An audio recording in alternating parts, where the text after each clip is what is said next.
그때에 그가 자기에게 세례를 받으려 나오는 무리들에게 말하기를 독사의 세대야, 누가 너에게 임박한 진노에서 피하라고 경고하더냐. 그러므로 회개에 합당한 열매들을 맺고 너희 속으로 아브라함이 우리의 아버지라 말하지 말라. 이는 내가 너희에게 말하노니 하나님께서는 이 돌들로도 능히 아브라함에게 자손들이 되게 하실 수 있으시기 때문이라.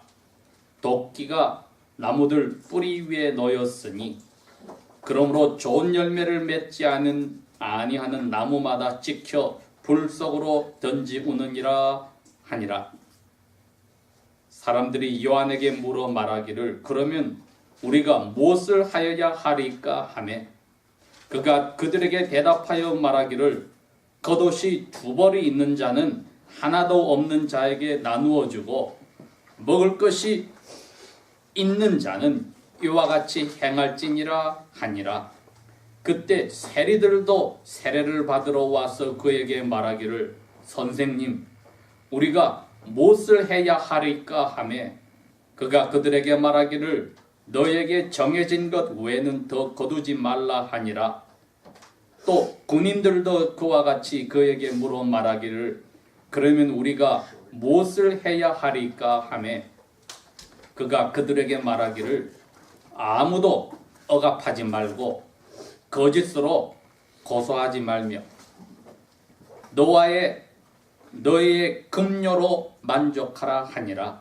사람들이 요한에 관하여 그가 백성이 기대하고 있었던 그리스도인지 아닌지 마음속에 신중히 생각하니 요한이 대답하여 그들 모두에게 말하기를 참으로 나는 너희에게 물로 세례를 주거니와 나보다 더 능력이 많으신 분이 오시나니 나는 그분의 신발의 끈을 풀기도 감당치 못하거니와 그분께서는 너희에게 성령님과 불로 세례를 주시리라. 그분께서 그분의 손에 키를 들고 자기 타작마당을 철저히 정결하게 하실 것이며 자기 알곡들은 모아 창고 안에 들이시되 쭉정이들은 꺼지지 아니하는 불로 태우시리라 하고 또 그가 백성에게 다른 많은 것들을 권고하며 말씀을 선포하니라. 아멘. 오늘 읽은 이 말씀 가운데 이 18절의 맨 마지막 부분이 많은 말로 그들을 권고하고 격려하고 권면하고 그릭 단어로 한 단어지만 우리 영어로 풀었을 때는 좋은 소식을 선포하니라 그렇게 되어 있습니다. 제가 오늘 제목을 그렇게 붙여놨습니다. 세례 요한이 선포한 복음이 과연 무엇인가? 저희들이 신앙생활하면서 복음이라는 말은 엄청나게 많이 들어보았습니다. 막상 복음이 무엇입니까? 질문할 때 우리 마음에 이렇습니다 하고 확신을 가지고 대답하실 수 있으면 큰 은혜를 받은 사람들입니다. 그런데 오늘은 이제 이 세례 요한 자기에게 세례를 받으러 온 사람들에게 세례를 줄 뿐 아니라 복음을 선포하셨다고 했으니까 복음과 세례가 병행이 돼서 가는데 그 사람들의 마음을 움직인 것은 세례 요한의 복음을 선포한 것이었습니다. 그 결과로 사람들이 마음이 열려서 세례를 받고 죄를 회개하고 그 시스템의 표신 세례를 받았던 것입니다. 그러니 오늘 저희들이 예수님이 오시기 전에 마지막 구약 시대의 선지자였던 세례 요한이 말한 이 복음을 선포했다고 할 때 복음이 무엇인지 그것이 무엇이기에 사람들이 반응을 보여서 회개하고 세례를 받으러 왔는지 저희들도 마음에 한번 새겨볼 필요가 있습니다. 1절에서 6절에 보면은 이분이 광야에서 이제 사가랴 제사장의 아들로서 아버지 뒤를 이어서 제사장의 길을 가지 않고 하나님의 명령에 따라서 집을 떠나 살면서 야생꿀과 메뚜기로 음식을 삼고 낙타 털옷으로 자기 겉옷을 삼으면서 사람들에게 복음 선포를 하였다고 했습니다. 그런데 사람들이 그 복음 선포를 듣고 죄를 용서받고 표시로 세례를 받으려고 찾아왔다고 했는데 그분이 제일 먼저 한 이야기는 4절에 이렇게 되어 있습니다. 광야에서 외치는 자의 음성이 있어서 이렇게 이야기했습니다. 너희는 주님의 길을 예비하고 그분의 행로를 곧게 하라. 모든 골짜기가 메워질 것이요 모든 산들과 언덕들이 낮아질 것이요 굽은 곳들이 곧아질 것이요 험한 길들이 평탄하게 만들어질 것이요 모든 육체가 하나님의 구원을 보리라. 이것이 복음 선포를 시작을 하였습니다. 그런데 이게 구약 시대부터 이사야 선지가 약 750년 전에 이런 일이 벌어진다고 예언을 한 결과였습니다. 그러면 구약 시대의 신자들이 무엇을 선지자들의 예언을 통해서 기대했느냐 하면은 하나님의 구원이었습니다.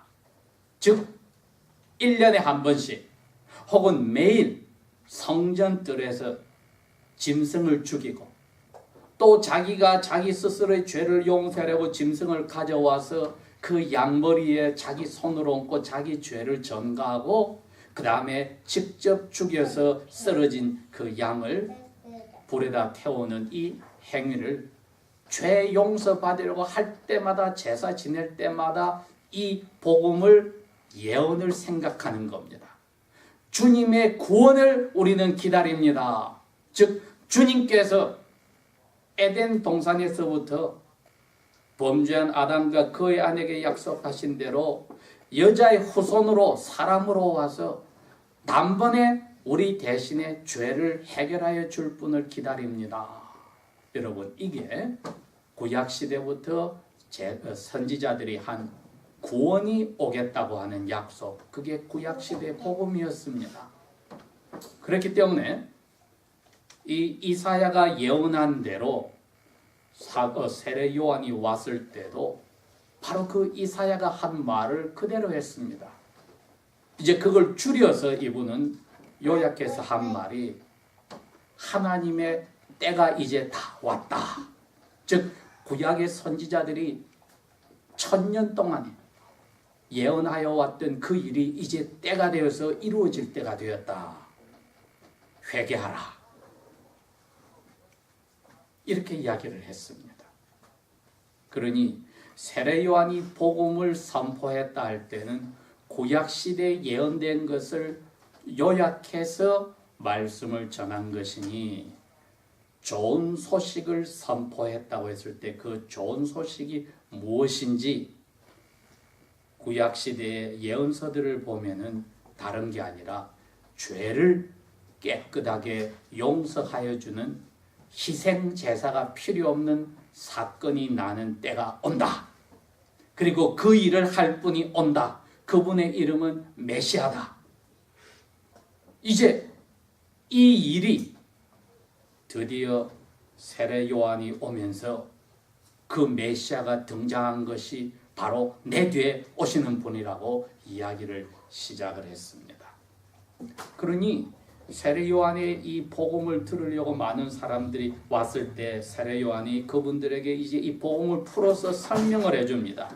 7절에 너 독사의 자식들아, 누가 너보고 메시아가 오셔서 심판의 날이 다가오면 거기서 피하라고 나한테 보냈느냐. 너희들 유대인들이 아브라함을 우리 조상으로 모시고 있어서 우리는 특권을 누린다고 스스로 말하지 말아라. 많은 무리들이 세례요한에게 왔는데 세례요한이 그분들에게 복음 선포에 이 이야기를 하십니다. 즉 그 무리들 가운데에 마태복음에 가보면 나옵니다. 예루살렘에서 종교 지도자들도 섞여서 왔다는 겁니다. 그리고 그 지도자들과 대부분의 무리들이 마음속에 죄를 용서받겠다고 찾아온 것이 아니란 겁니다. 세례요한이 누군지 궁금해서. 왜? 그 당시에 이스라엘 전체에 지금 구약의 모세의 경전을 자기 스스로가 다르게 해석할 수 있는 고난을 가진 레바이는 5 사람밖에 없는데 예루살렘에 3 사람이 있고 그 다음에 갈릴리에서 나사렛에서 나온 예수가 있고 지금 유대 광야에 사가랴 제사장의 아들인 요한이 있었습니다. 그래서 이 예루살렘에 있는 레바이의 제자들이나 동료들이 과연 이 레바이 학교에서 배우지도 않은 스스로 레바이라고 부르는 사람들의 마음을 움직이는 세례 요한이 누군지 조사하러 많은 사람들이 온 겁니다. 그러니 그 사람들의 마음을 꿰뚫어 보고 세례 요한이 한 겁니다. 너희들은 독사의 자식들이다. 너희들은 죄 때문에 마음이 아파서 용서받으려고 그것을 물로써 표시로 씻으려고 찾아온 게 아니다. 유대인들에게는 이처럼 물로써 씻는 예식은 아주 자연스러운 겁니다. 지방에서 예루살렘의 성전에 예식을 하러 올 때 예루살렘에 와서 그 폴에 가서 깨끗하게 우물물을 떠서 정신 목욕을 자기들이 합니다. 그렇게 해서 자기의 몸을 하나님 앞에 예물을 가져갈 때 정결하게 한 예식을 했기 때문에 세례 요한이 요단강에서 그 예식과 같은 물로서 너희들 죄 씻음의 표시를 받으라고 할 때 조금도 이상하게 생각하지 않았지만 이 지도자들과 거기에 자기들이 죄 용서 받아야 된다고 생각 안 하는 사람들에게는 세례 요한에게 찾아온 것은 이건 저주의 말을 들으러 온 겁니다. 그렇기 때문에 세례 요한이 너희들은 마음이 교만하여서 유대인이고 지도자들이기 때문에 죄 용서 받아야 될 필요가 없고 세례를 받아야 될 필요가 없으면서 나를 테스트하러 왔으니까 너희들은 독사의 자식들이야. 이 복음이 너희들에게는 저주의 약속으로 오는 거야. 그걸 이분이 지금 이야기를 한 겁니다. 그러니 8절에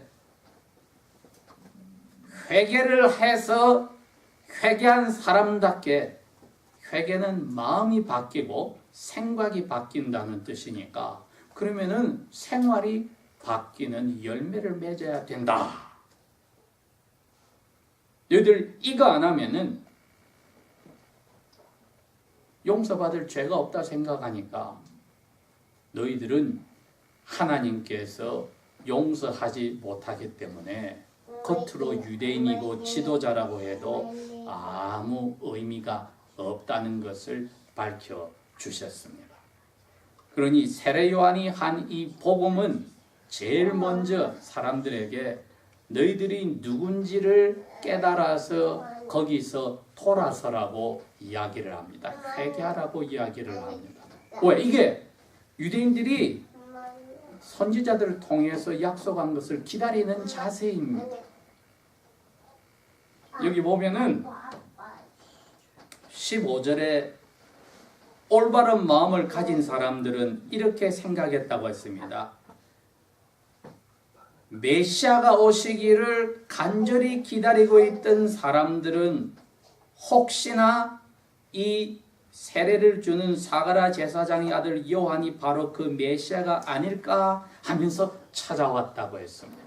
그러니 이분들이야말로 세례 요한의 복음을 회개하여서 거기에 맞는 생활의 변화가 있어라, 열매를 맺으라 했을 때 그걸 마음에 받아들인 사람들입니다.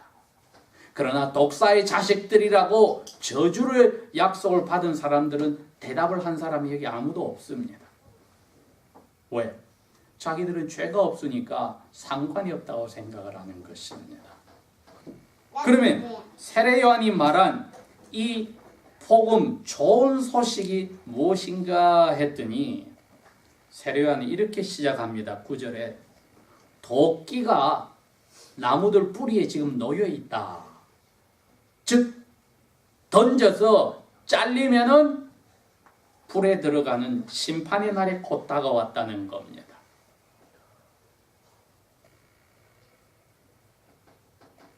마태복음은 이걸 조금 더 자세히 풀어서 설명을 했습니다. 하나님의 때가 왔다의 표시를 너희들이 기다리고 기다리던 죄에서 해방되는 약속하신 날의 때가 드디어 왔다. 하나님의 나라가 왔다를 그렇게 풀어서 설명을 해놓습니다. 그 말은 하나님의 나라가 왕이신 메시아가 오시면은 이제는 심판이 곧 시작된다는 것입니다.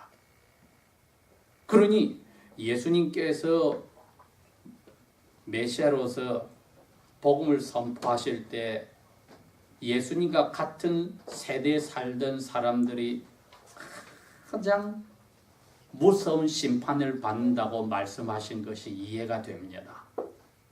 왜?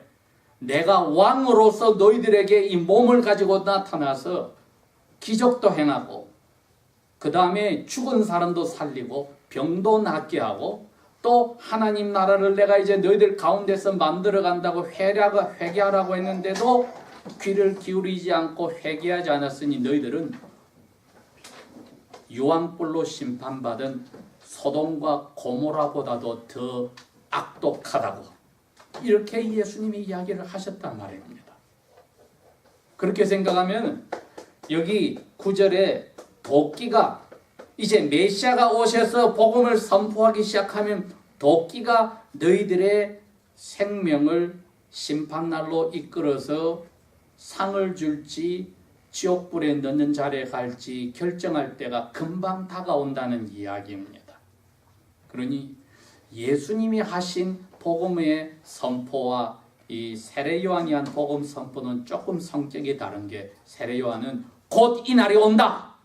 예수님은 내가 왔다고 하시고 세례 요한은 곧 이 날이 온다고 지금 이야기를 하셔서 사람들에게 준비를 시키는 겁니다. 그런데 예수님을 막상 만난 사람들은 여러분 이 복음에 반응을 보여서 회개하고 돌아서면은 하나님의 자녀가 되고 거절하면은 소돔과 고모라에 벌받은 사람보다 더 못한 자리로 떨어지게 되는 겁니다. 그러니 이 세례 요한을 보내서 회개하라. 하나님의 예언을 통해서 심판할 날이 다가왔다. 곧 온다. 준비하라고 말씀하시게 한 하나님은 자비의 하나님입니다. 그래야 이분들이 세례를 받고 자기 마음을 준비했을 때 예수님이 등장하면은 예수님을 하나님의 아들로 받아들이게 되는 것이 아닙니까? 그게 바로 예수님의 제자 중에 요한이나 야고보가 그랬습니다.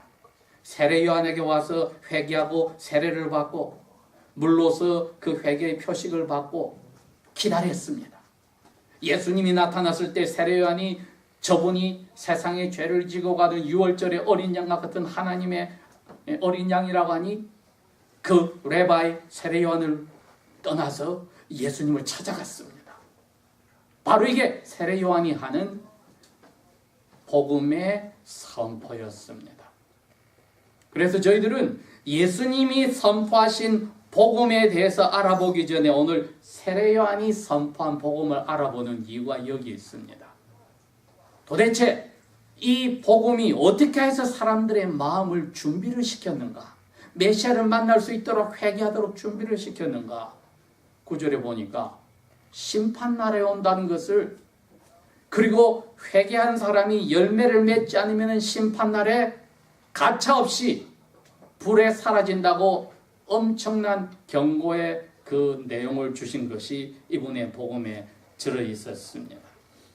10절에 이러한 무선 복음을 들었더니 세례를 받았던 자기의 죄를 회개했던 분들이 물었습니다. 그럼 우리는 어떻게 해야 됩니까? 세례 요한을 염탐하고 테스트하러 왔던 지도자들이나 마음에 회개할 생각이 없고 자기들은 죄가 없다고 생각한 사람들은 빼놓고 마음에 자기의 잘못을 내놓고 표시로 세례를 받고 이제 이분이 말하는 메시아를 진정으로 1000년 이상 동안 자기 조상들이 기다렸던 하나님의 때가 이제 약속의 때가 왔다니까 메시아를 기다리는 마음을 가진 사람들이 이제 물었던 것입니다. 어떻게 해야 됩니까 우리가? 회개를 했는데 이제 어떻게 해야 합니까?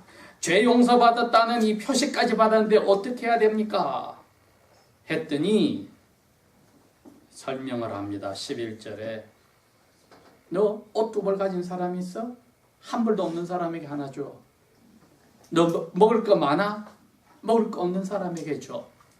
즉 사람이 살아가는데 필요한 의식주 해결을 너는 충분히 하고 여유가 있지? 그거 없어서 힘든 사람에게 다 줘. 나중에 예수님이 율법사와 한 이야기가 그겁니다.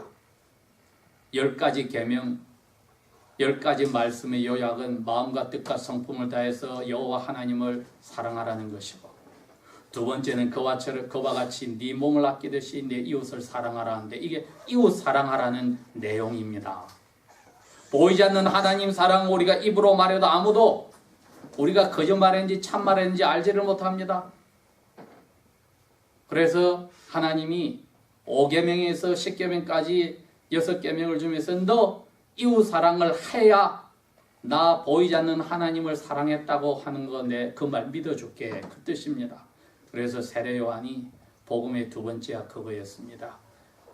이 계명을 실천하는 자리, 하나님을 믿는다고 하면서 눈에 보이는 형제 자매의 의식주를 너가 가지고 있으면서 도와주지 않아? 그러면 너는 회개했다는 게 거짓말이야.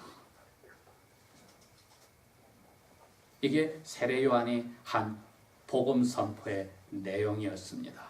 회개한 사람은 회개한 그 사람의 생각과 마음이 바뀌었으니 이웃 사랑이라고 하는 명령에 적극적으로 순종하여야 마땅하다.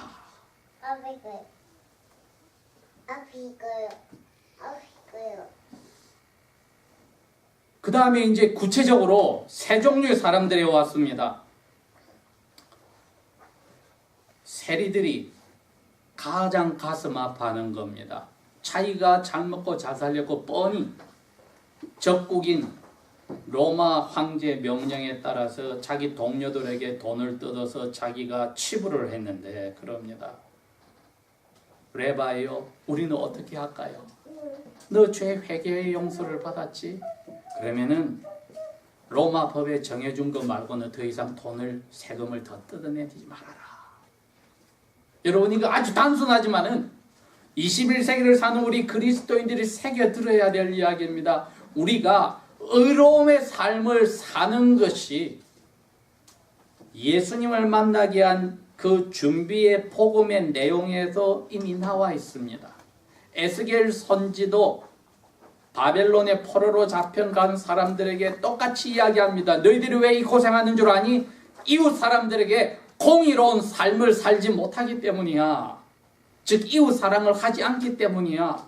꼭 말씀하셨는데 오늘 세례 요한도 다시 그 이야기를 하는 겁니다. 너 이웃 사람들에게 법으로 정한 것 외에는 다른 거 하지 마. 공의롭게 행해. 두 번째 종류의 사람들이 왔습니다.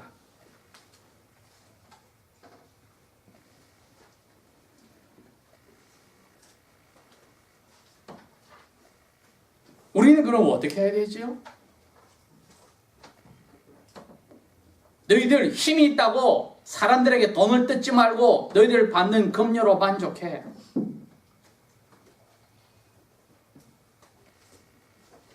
여러분, 이 두 종류의 특별한 사람들은 남의 위에서 군림하는 사람들입니다. 권세를 가진 사람들입니다.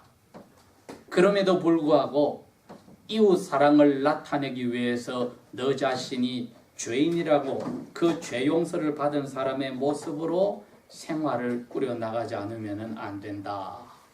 그리고 첫 번째 그룹의 사람들은 그냥 그러한 권세를 가지지 않은 사람들에게는 너 가진 것, 먹을 것, 이웃 사랑으로 나눠줘라.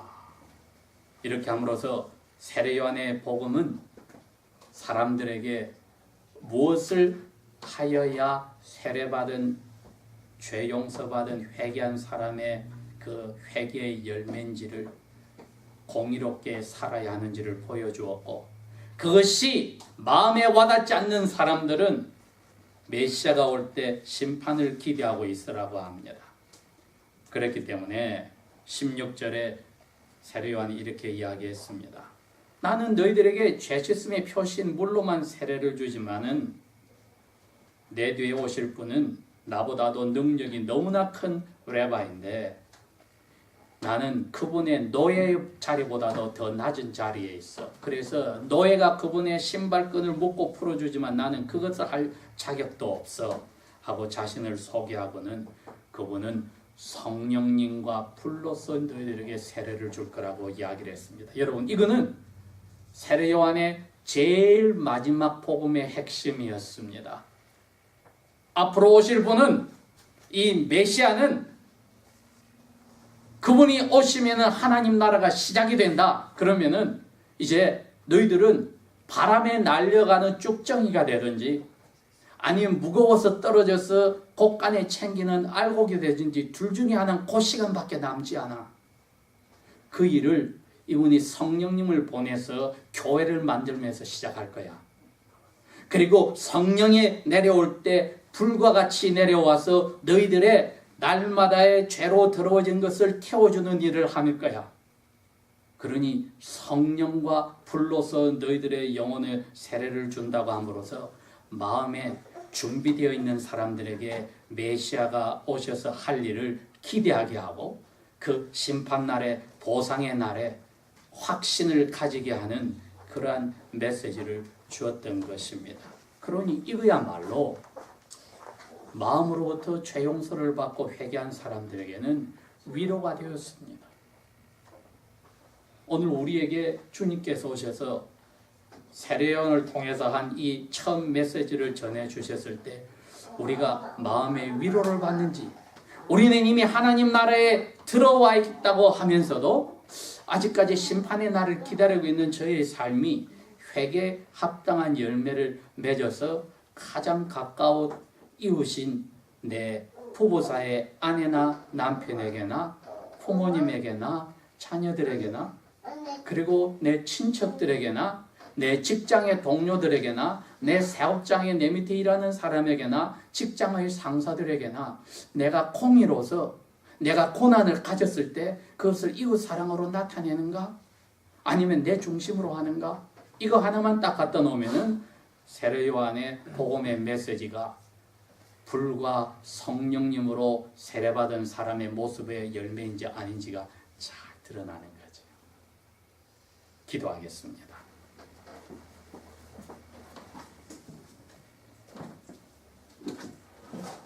아버지 하나님, 저희들을 불과 성령으로 세례를 받게 하셔서 날마다의 우리의 죄들이 계속하여 깨끗하여지고 예수 그리스도의 성령께서 우리의 삶을 예수님을 닮아가게 이끌어 주시는 것, 저희들이 그 은혜를 누리고 사는 것을 고백합니다. 회개에 합당한 열매가 공의로운 이웃 사랑의 삶이 우리에게서 어떻게 나타나는지 저희들을 돌아보게 하여 주시고 성령께 붙들려서 저희들이 주님의 심판날을 기대하고 사모하고 살 수 있도록 이끌어 주십시오. 이 복음을 우리에게 먼저 주시고 아버지의 아들, 딸로 만들어 주신 것을 감사하며 예수님의 이름으로 기도합니다. 아멘.